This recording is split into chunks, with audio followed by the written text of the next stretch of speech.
c'est bien sympa de nos jours, on a des setups ultra minimalistes, hein. Un clavier, une souris sans fil, bref, il n'y a plus rien du tout sur notre bureau. Et si on profitait justement de tout cet espace pour pouvoir, le rendre interactif, c'est ce qu'on fait juste ici avec, toute cette table qui est interactive et qui va pouvoir interagir avec tout ce qui se passe dans notre maison, sur ce qui se passe sur notre écran et même finalement être un vrai compagnon supplémentaire. Et oui, on est enfin sur le retour des DIY sur la chaîne, hein. J'espère que vous allez mettre des pouces bleus pour ça. Car là, clairement, il y a du taf, hein, pour faire marcher justement tout ce système qui fait qu'effectivement tout ce qui se passe sur cette table peut être interactif, car là, on va pouvoir mettre absolument tout ce qu'on veut sur cette dernière. Mais comment ça fonctionne en fait tout ça? Vous allez voir qu'en fait, on utilise deux technologies, une assez récente et une plutôt ancienne. Et en vrai, c'est super intéressant. Salut, c'est Léo de la chaîne TechMaker et aujourd'hui, on va révolutionner le monde du setup fixe en rajoutant enfin dans la configuration le bureau sur lequel on pose normalement tout notre bazar. Et si finalement, il n'y avait pas moyen d'en faire quelque chose de tout ça? Et quoi de mieux pour ça que de projeter l'image directement dessus avec un vidéoprojecteur haut de gamme comme le XGIMI Horizon 20 Max qui sponsorise la vidéo. XGIMI, j'ai déjà pu vous parler de leur vidéoprojecteur par le passé, notamment du XGIMI Horizon Pro qu'on avait monté sur un bateau à l'époque.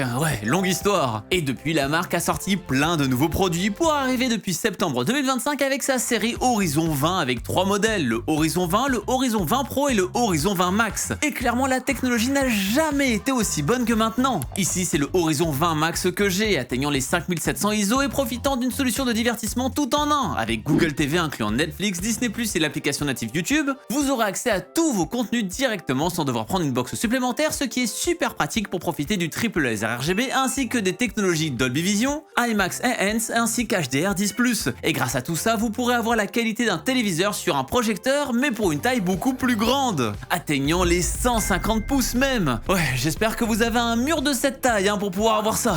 Surtout qu'en plus, vous pourrez jouer directement dessus en branchant vos consoles, et ça encore une fois sans les compromis qu'on voit normalement sur les vidéoprojecteurs, car on a bel et bien du 240 Hz, du VRR, du ALLM et surtout un temps de réponse en dessous de 1 milliseconde, chose plutôt rare sur des vidéoprojecteurs normalement. Il y a vraiment cette envie de pousser le gaming à fond, avec notamment un mode Game Low Latency permettant de s'adapter à ce à quoi vous jouez, réduire encore la latence sur des FPS, améliorer le contraste sur des RPG ou même pour privilégier la clarté de l'image pour des RTS. Il n'y aura pas du tout de ressenti de latence et donc encore une fois on enlève quelque chose qui fait normalement défaut à ce type d'objet. Le tout est ultra plug and play grâce à ces outils pour vous aider à le mettre en place avec un zoom optique, un gimbal intégré et une calibration par rapport à votre mur. Que ce soit pour mettre l'image droite ou gérer le focus, bref, il n'y a plus de galère. Retrouvez toute la série Horizon 20 de chez XGIMI avec le lien qui se trouve directement en description juste en dessous et profitez d'une salle de cinéma chez vous pour faire tout ce que vous voulez. Et c'est d'ailleurs ce projecteur qu'on va utiliser pour ce concept et qu'on va lier à une autre technologie par contre, hein, qui vient vraiment du passé. D'un passé lointain même puisqu'on parle ici de la Kinect. Mais pourquoi on va utiliser une telle relique alors pour faire ce projet? Car oui, la Kinect c'est clairement l'objet tech avec le potentiel le plus gâché de la tech.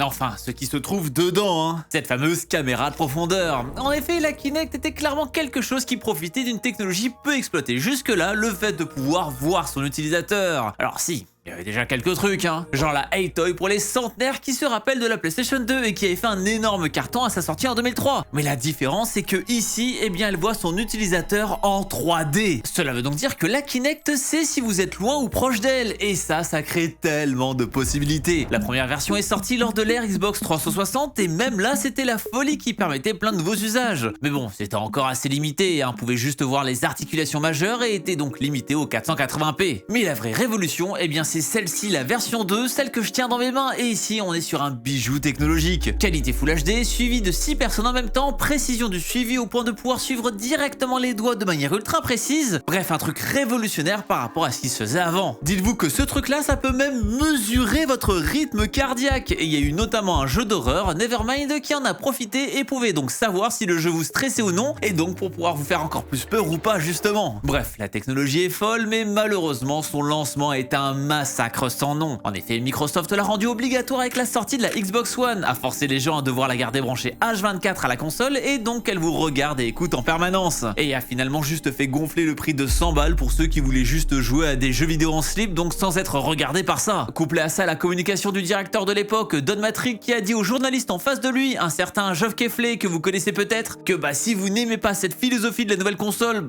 faut juste rester sur l'ancienne et puis zut. Bref, c'était une sacrée catastrophe. Et donc très rapidement, finalement la console a été vendue moins cher sans cet accessoire et la Kinect a pris un énorme coup dans la tronche qu'elle ne méritait pas. À cause de ça, une telle technologie a été boudée par le grand public. Et clairement, je pèse mes mots, c'est un gâchis sans nom. Vous imaginez à quel point le monde du jeu vidéo serait différent aujourd'hui avec ça? Genre Resident Evil Requiem, il pourrait peut-être scanner votre rythme cardiaque en temps réel s'il y avait ça d'inclus dans les consoles et autres ordinateurs. D'ailleurs, il y a certaines marques qui ont essayé d'inclure ça dans des PC avec une variante, le Leapmotion, et j'avais pu vous en faire une vidéo longue il y a quelques temps. Ou encore, il y a Intel qui vend du matos B2B avec les Intel RealSense SR300 et autres D455. Bref, des trucs vraiment sympas, mais pour un marché de niche. Et qui en vrai sont pas forcément beaucoup mieux que cette fichue Kinect sortie en 2013 maintenant. Dites-vous qu'encore aujourd'hui, la Kinect est le meilleur moyen utilisé pour les joueurs de Just Dance pour pouvoir traquer leur performance. Et encore une fois, 13 ans plus tard, hein, malgré le fait qu'on a eu quand même des Joy-Con, des PlayStation Move, des télécommandes de téléviseurs et même votre téléphone, rien n'y fait, la Kinect reste la reine. Et c'est donc une reine qu'on va utiliser ici, car même si de notre côté on n'a pas besoin d'avoir le rythme cardiaque de l'utilisateur, bah on a besoin de savoir s'il est loin ou non. Pour ce projet, on va pas pousser le vice jusqu'à pouvoir voir exactement le doigt d'utilisateur, car encore une fois on pourrait le faire. Et donc on va surtout voir la distance, et ça même si c'est un point entier, hein. Le but est surtout de vous montrer le concept, mais clairement c'est fou de se dire qu'il y a encore pas grand chose de mieux qu'un truc vendu en accessoire, et ça d'une console qu'on pourrait considérer comme du rétro gaming maintenant. Car oui, ça va falloir le coupler à un logiciel, et il en existe certains tout faits qui tentent de faire plus ou moins ce qu'on voudrait faire, mais jamais exactement la même chose, et on voulait avoir quelque chose de vraiment flexible pour notre utilisation. On a donc décidé de partir sur un truc qu'on a fait maison, basé sur le logiciel Touch Designer. L'avantage de ce logiciel, c'est qu'il prend en charge donc la Kinect de façon native, et il est aussi capable de contrôler la souris. La première étape, ça a été de récupérer le flux vidéo de la Kinect, et pour ça rien de plus simple, on utilise le nœud Kinect, on rentre quelques paramètres et hop, on a le flux qui est affiché en direct dans la petite case. Ce flux, c'est en fait une reconstruction faite à partir de mesures de profondeur effectuées justement avec cette caméra de profondeur, et c'est ce qu'on appelle une height map. La couleur de chaque pixel nous indique donc la distance du pixel en question, noir étant le plus proche et blanc étant le plus éloigné. Ensuite, on recadre le champ de vision de la caméra afin de se concentrer uniquement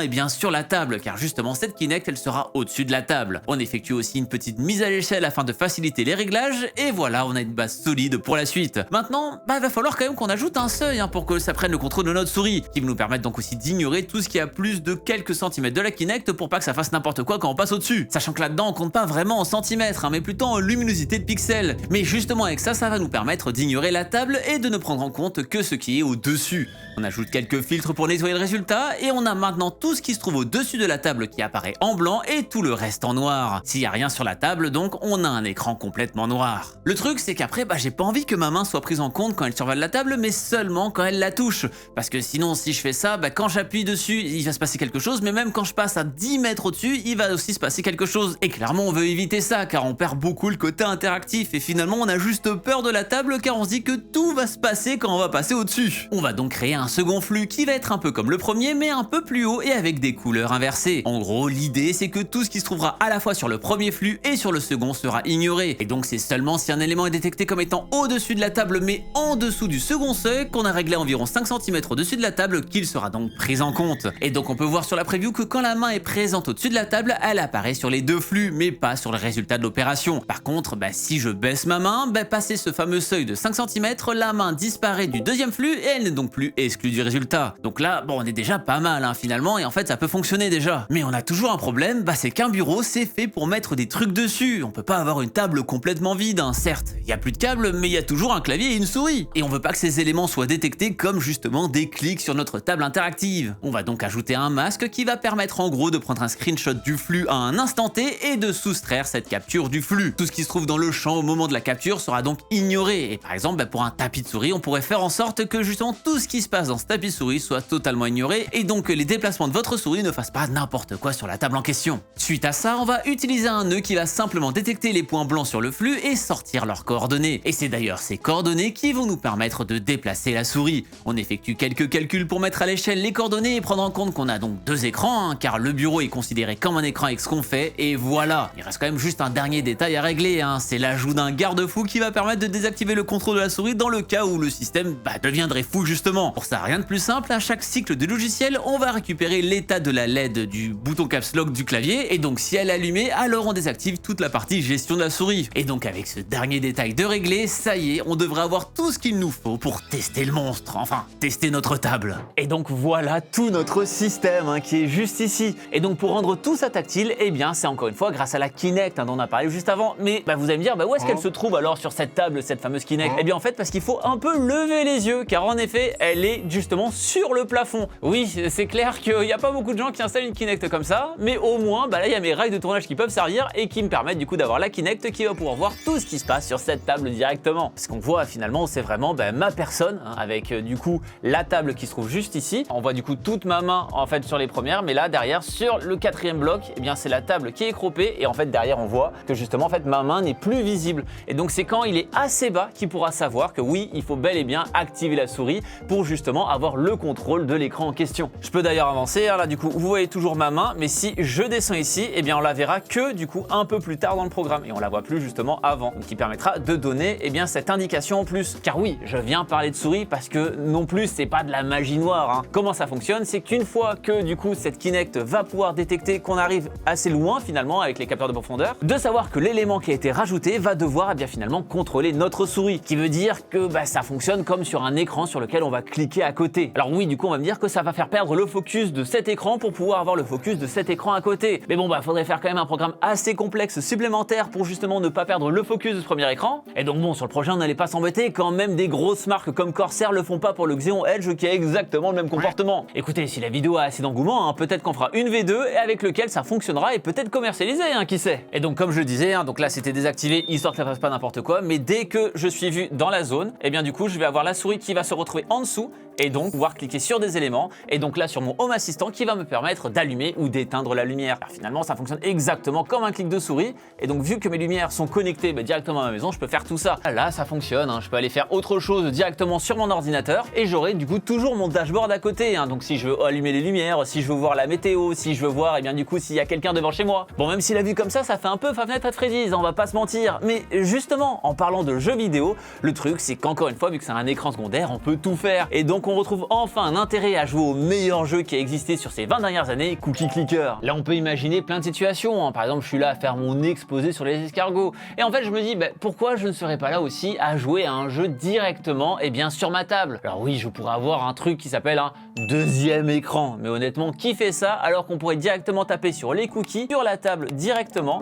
et de pouvoir les spammer encore et encore et encore. Bon, ça marche pas toujours à 100% parce qu'effectivement l'installation peut être un peu système D, mais une fois que ça part, voilà. Bon, clairement ça fait un peu plus de mal que quand on joue directement à la souris, mais au moins on a vraiment cette impression de les mériter, ces fichus cookies. Ça fonctionne, mais ça marchonne pour plein de raisons différentes. Par exemple, effectivement il y a pas mal d'ombres pour une bonne raison, parce que le projecteur, il faut bien qu'il soit quelque part à projeter l'image, et là où il est, à chaque fois que je serai devant, ça va faire quand même de l'ombre là-dessus. Néanmoins, étant donné que c'est pas le projecteur qui va permettre d'avoir cette fonction tactile à côté, ça ne change absolument rien sur le côté tactile de l'écran, parce que même s'il y a de l'ombre dessus, c'est vraiment la Kinect de l'autre côté qui va faire tout ce côté-là. Donc il n'y a pas un problème au niveau en tout cas de la touche, de comment ça va fonctionner de ce côté. Et donc oui, il y a un peu d'ombre, mais pour autant c'est pas non plus extrêmement gênant. Mais par contre effectivement, une fois que ça fonctionne, et du coup on peut toujours à côté continuer de faire ces trucs et d'avoir notre jeu ici. Et en fait c'est ça qui est super intéressant, c'est qu'on peut vraiment afficher tout ce qu'on veut de ce côté-là, et avoir vraiment cette table qui devient beaucoup plus interactive et finalement extrêmement customisable. Et donc on peut interagir avec toute la table. Et donc par exemple si en dessous de mon écran, je veux mon cookie clicker, je vais pouvoir le faire. Faut pas que je passe trop devant, mais du coup là je vais pouvoir appuyer sur mes cookies et donc d'avoir vraiment mon gameplay directement là. Et d'ailleurs ça permet de voir aussi autre chose, vu que toute la table peut afficher quelque chose, je peux afficher aussi une vidéo, même s'il faut que je fasse quand même attention quand j'affiche des choses, c'est que toute la table est tout le temps projetée. Quand vous voyez absolument rien de projeté un peu ailleurs, que ce soit là, etc., c'est parce qu'en fait on projette juste tout simplement du noir. Quand il y a une interface, quand il y a un mode sombre mais qui n'est pas un mode noir total, du coup ça va se voir directement. Donc faut quand même un peu préparer quelques trucs, et encore une fois c'est pas juste on lance directement des petits logiciels à droite à gauche pour que ça marche, non, faut vraiment préparer un peu l'interface d'un petit peu tout. Bref, il y a plein d'usages auxquels on peut penser une fois qu'on a une table avec laquelle on peut complètement interagir. Là par exemple je peux faire en sorte de pouvoir dessiner absolument ce que je veux directement sur cette table et donc de pouvoir finalement faire mes dessins directement dessus. Le problème c'est que Paint de son côté a l'air d'avoir un peu de mal, et par exemple à chaque fois en fait il a pas l'air de lâcher le clic, et donc du coup tout ce que je dessine se dessine après. Donc malheureusement je ne pourrais pas plus que ça vous montrer du coup mes talents de dessinateur. Mais voilà, dans l'idée il y a plein d'usages finalement qu'on pourrait faire grâce à cette technologie. Et encore une fois je trouve ça super dommage que toutes les technologies de caméra de profondeur n'ont pas beaucoup évolué pour ce genre de marché. Mais donc voilà à quoi ressemblerait donc une table interactive si on voulait pousser le truc encore plus loin. Encore une fois ça peut être perfectible sur plein de points, mais c'est extrêmement difficile de fonctionner avec toutes ces technologies là, et encore une fois sans avoir un plafond qui mesure 10 mètres de haut pour pouvoir mettre un projecteur dessus, c'est un petit peu tendu. Et donc d'ailleurs j'espère que le retour des projets DIY vous plaît. Et n'hésitez pas à me dire ce que vous aimeriez voir plus tard sur la chaîne et aussi à partager cette vidéo un maximum pour voir déjà ce qu'on pourrait améliorer dessus, mais aussi pour soutenir le projet. Et peut-être que finalement on verra une V2 un jour qui permettra de faire un truc encore plus énervé et peut-être d'interagir avec beaucoup plus de choses. Et d'ailleurs, si cette technologie vous intéresse, vous savez qu'il y a une marque qui avait essayé de mettre un peu justement de la lumière sur toutes les caméras de profondeur et qui s'appelait Leapmotion, enfin qui existe toujours aujourd'hui, mais qui a essayé de mettre carrément ça dans des ordinateurs à une époque. Et oui, tout ce système-là de caméra de profondeur, pour plein d'usages, on aurait pu l'avoir dans des ordinateurs portables. Malheureusement, ça n'a pas beaucoup marché et c'était Leapmotion justement. Et je vous en ai fait une vidéo il y a quand même maintenant quelques années, c'était je crois il y a 7 ou 8 ans, et ça peut être intéressant de regarder cette vidéo pour justement voir encore plus comment on aurait pu utiliser cette technologie aujourd'hui. Je vous mets donc la vidéo juste à côté de moi si ça vous intéresse. Et d'ici la prochaine fois qu'on se voit, n'arrêtez jamais d'apprendre. Salut!